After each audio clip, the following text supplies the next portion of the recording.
What's up? Welcome to the Existential Stoic podcast. Do you stress out when things go wrong? Do you get derailed easily? Do you, just struggle to get anything done when things don't go your way? Well, today you're in luck because we're going to talk about how to handle when things go wrong. I'm Danny, everybody. Randy, what's up, Randy? Yeah, Danny. Are you good at handling things when they go wrong? When I finally get around to it. Yeah, right. I've also historically been very good at putting it off for a very long time. It's amazing how putting it off and just ignoring something can be like a method for handling it for quite Dude, a while. yeah, avoidance is like my coping strategy of choice because I can cope without coping. Yeah. I'll cope another day when it becomes relevant. Yeah. Yeah, it is a good one.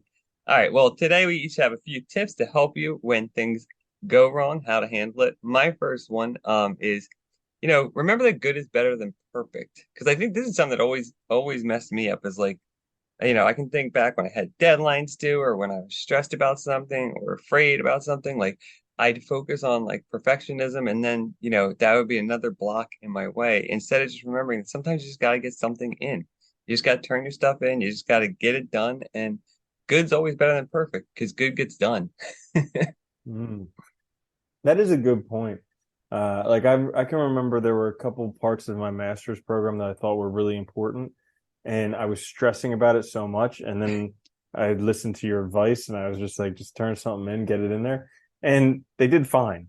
And then Yeah. I looked back a couple of weeks later, and I was like, why was I so stressed about that? But in the moment, because of the recency bias, I was just like so stressed. So yeah, Yeah, you that's a think good it's one. like there's no way you can overcome it, right? It's like Hmm. impossible. Yeah. Yeah, yeah. So my first one for how to handle when things go wrong is accept what is, Oh. because it's bad enough that things went wrong. Like it's bad enough that things went wrong. You don't have to argue with reality. And I'm just saying this out of experience because this is Yeah. all that I do is argue with reality, try and change the past, try and make things right that I can't change. And it wastes so much emotional energy, so much mental energy. And once you just accept it, and that doesn't mean approve of what happened or endorse what Yeah. happened or be happy about what happened. That just means that this thing happened. Okay, it's done. So once you can accept it, then you can actually move on and it frees up a whole bunch of energy. Yeah, that's such a good one too to keep in mind. And it's so hard to keep in mind when something's happening, but like, dude, we waste so much time on trying to argue with the facts of reality, what actually happened, rather than like you said. And I think that's the point. I think deep down we think for some reason that if we accept it, it means we like agree with it or we approve of it or whatever.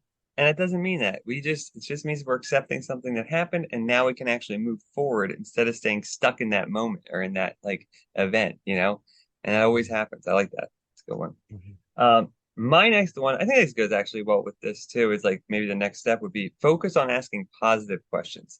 And what I mean is like a lot of times when we get stuck, the first thing we do is we look like what to blame, we get mad at the world, mad at ourselves, instead of like ask yourself like, well, what can I do now? What's the next step? How can I overcome this? Just ask yourself questions that like are phrased in a way where there's positive action that can be taken from them. So like, what's the Mhm. next step that I need to do? Yeah. That's a great one because a lot of people focus on what they can't do. Like now this thing happened, everything went wrong. I can't do this. I can't do that. I can't make this. I can't do this. And it's like, well, what can I do? How can I make this work? And yeah, that's a great one. So my second one is prioritize and get to work. So, like I mentioned in the very beginning, avoidance, my coping strategy of choice.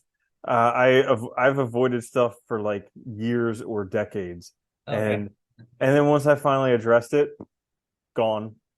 you know, but it's just like it's one of these things that you're so scared of addressing, and so this thing prioritize and get to work. So like when things go wrong, sometimes you need to just like stop in order to figure out what's actually important because you can't go run around with like a chicken with your head off. So you have to like take some time to prioritize, figure out what's important, what needs to get done, what doesn't need to get done. And then you need to do the hard stuff and get to work. Like fix it, Yeah. make it work, make something work. And so yeah, that's my second one. No, it's a good one. It's funny too because we focus so much on what we can't do that we never do anything. And like you said, I've done the same thing. I've avoided things for so long, carried around this weight on your shoulders, and then when you go dress it, it takes like 5 minutes to fix, and that weight's gone. And it's like, why didn't I do that 5 years ago? You know, like Yeah. why have I been walking around with this weight on me? And it's funny, but Oh, it's the truth. So I think like if we could just keep that in mind, like yeah, sometimes you're right. You do have to stop. You have to look at things. You have to assess the situation. That's true, but then do something.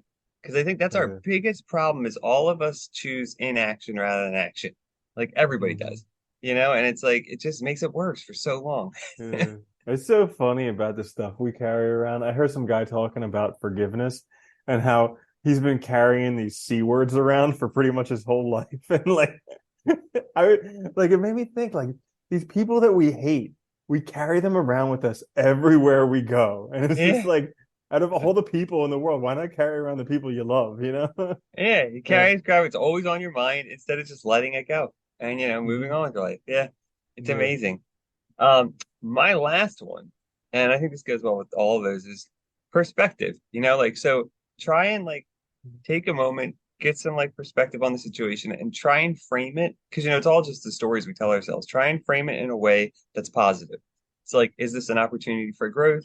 What can I learn in this situation? Think about the situation as not like an obstacle or everything went wrong, but it's just an opportunity to better yourself or to change yourself or to change things in your life that maybe need to be changed. You never know Mhm. what could come of something. And that's the funny thing. You can't connect the dots looking forward. Like every time I've had something terrible happen in my life, in the moment I thought this is the end. This is the worst thing that could possibly happen. And then, looking back on it, it's like, ah, that makes sense. Thank goodness that happened. And you're still here, Mm-hmm. you know? Yeah. It wasn't the end. Yeah. Yeah. Actually, funny story. Yeah. So, because we're keeping these really long, quick fixes, Yes, of uh, course. They're so not quick anymore. yeah, one of the most impactful moments of my childhood was coming in second place in the spelling bee in second grade. You mentioned And that like, before. yeah, I know. And so it made me feel like I'm not good enough. So I finally tracked down the person who came in first place and what they're doing. Oh, you And did? they're just, yeah, and they're a kitchen manager at a local kitchen. And so like I look at it like that whole my whole life like feeling not good enough drove me to do all these things to where now I have this awesome life that I really love. And I'm like, yeah, pretty worth it, you know? Yeah. Well, that's the thing. You don't know how the dots are going to connect. And sometimes the little, like, seemingly littlest things can affect us in ways where it does push us to really better ourselves, and you can't deny that. So I think there Hmm. is something to it. Yeah, Yeah. that's a good one. So my last one for how to handle when things go wrong Oh, is be kind to yourself. yeah. And yeah, I got to take my own advice on this one because I am, man, my own worst critic when it I comes to know. a lot of stuff, especially when stuff goes wrong and oh, how could that happen? I should have done this, should have done that. I should have, yeah, all this stuff. So learning to be kind to yourself, have a little compassion for yourself, because sometimes life sucks Yeah. and it sucks for a lot of people. And so if you can just be kind to yourself, it's the best you can do. No, I do the same thing too. And you know what? When you're unkind to yourself, it doesn't help anything. It doesn't make the situation better. It doesn't advance you in any way. It doesn't make you want to get to work or get moving or change or fix the situation. It just makes it a pity party.